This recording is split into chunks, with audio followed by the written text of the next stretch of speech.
Okay. Thanks again for coming out. Unlike the Modern Lovers were very much, we would sort of react to the acoustics of every room, so every show kind of sounded different. The Talking Heads were very much, we had arranged the parts and arranged the songs, and we allowed for certain places for things to change. Because we had kind of realized at an early stage that we would be being faced with really difficult situations where you couldn't hear the other side of the stage, or you couldn't hear much of the drums, or you couldn't.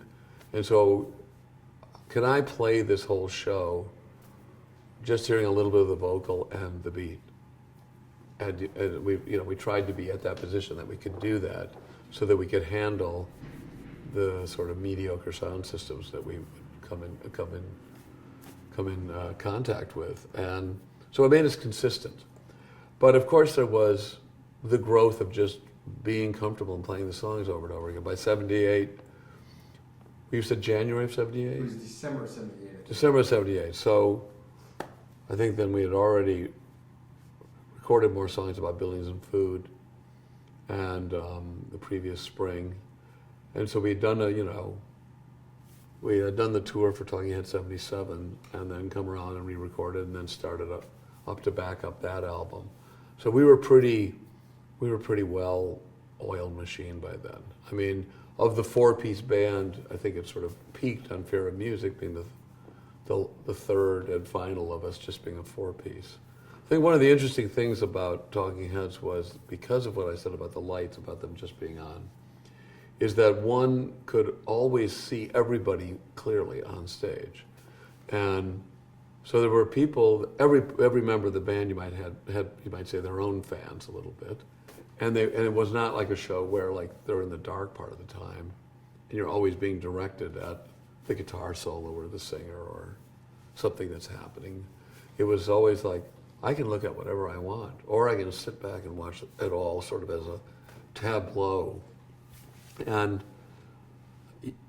I think that the austerity of the lighting went with the austerity of the music. The film with Stop Making Sense, was that how the whole tour was? Pretty much. So yes. like the whole thing where it starts just all of that, building the stage and all of that was how the tour was set up. All of the slides and the backgrounds, all of that we did every night. Where did that came about?